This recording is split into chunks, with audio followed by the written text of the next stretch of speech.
Don't fear the multiplier. When I started fishing in the late 1960s, the guy I first went with had a fixed ball reel which looked very good, and it certainly cast okay and looked easy to use, so I was inclined. My first two reels were fixed balls. One was a Gantel which had a piece of bent wire for the bail arm, pretty useless. It was okay, but the bail arm starts to groove after a while. Second reel I had was the Diamond 888, which had a lovely roller bail arm, which was a nice reel and nice smooth retrieve. However, I envied all these guys on the beach with their long beach casters and multipliers. They were Penn 160s and Penn Squidders and other reels as well, Abus. So I quickly started to move on to multipliers, and then I bought the Intrepid Pirate. The Pirate was a perfectly okay reel. It had its little quirks. It had ordinary bearings, which are okay, but they won't cast you 200 yards. So I quickly moved on after that to a Sea Street, which had ball bearings. Now, the thing with multipliers is you can't just take them down the beach, fill them with line and cast out and start fishing, because you need to run them in and get them running properly. And in this demo I should show you how they should be running, how they should look without being touched.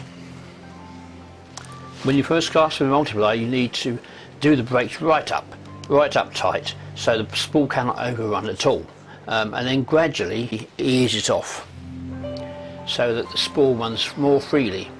You will find a point where it runs perfectly well without overrunning and can do a good distance.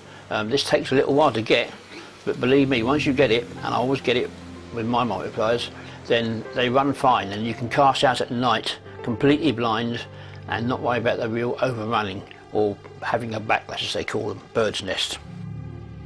You need to cast really smoothly, off the ground or any other way, but off the ground is best to start off with.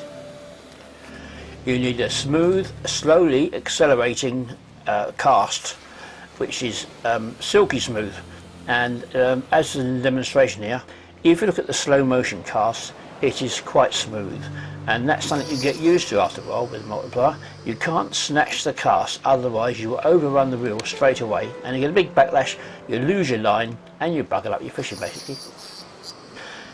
I'm using 3 different reels here to demonstrate that any reel, any multiplier will cast well once it's set up. The 7000 C3 is actually being used for the first time. Right, now I'm going to show you the sort of cast I've been doing, which is a simple off the ground cast with an ordinary lead.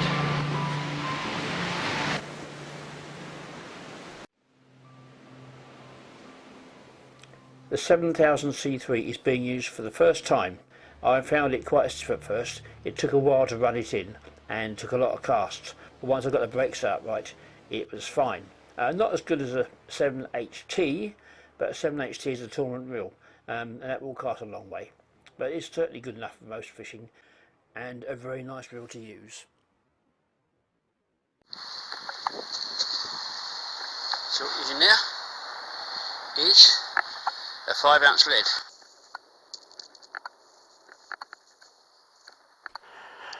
What you need is a smooth but powerful cast, whether it's off the ground or whether it's a pendulum cast where the lead flies up by your right ear. It doesn't make any difference. The cast has to be powerful but smooth, and you won't get any overruns if your reel is running correctly.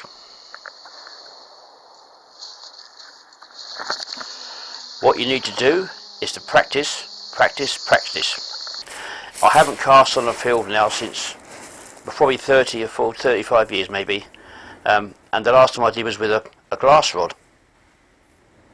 Not these modern carbon poles, but even when I buy a new reel now, I still take it down the beach and practice, because practice makes perfect, and you've got to be perfect with multiplier. No other way of doing it. I remember some time ago I visited the Brighton Marina to see what's happening, and there's at least 50 people fishing there, and not a single multiplier on the arm. Not one. I couldn't believe it. But most of these were continentals and continental style fishing, but not a single multiplier. Unbelievable.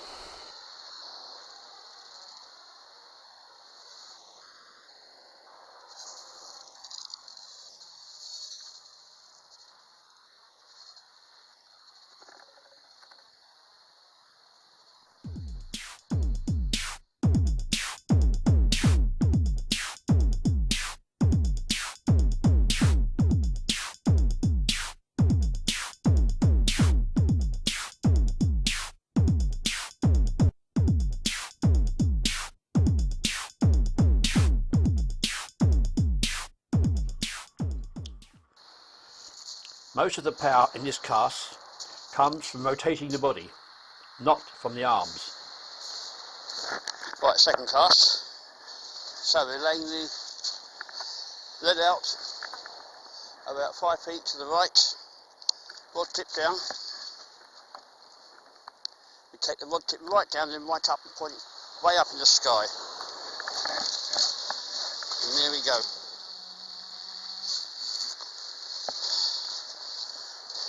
Now watching the reel and not the lead. I should be watching the lead. That's what happens when you don't watch the lead. You've got to watch the lead and stop that as soon as it hits the water. It will come out quite easily. Just a few loops.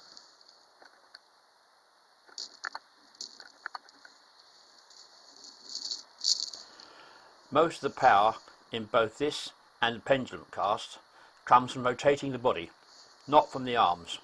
All the arms are doing is guiding the rod from low to high, or high to low, as in the pendulum cast, when you rotate. The rotation is the power, and it's smooth, and you can't rotate the body too fast. So that's how you do it smoothly.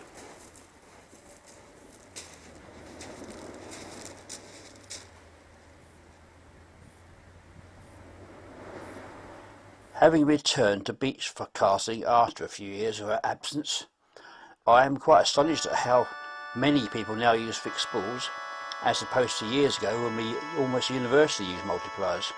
But it's a lovely reel to get to learn and get to master, and I think once you've mastered it, you'll never go back.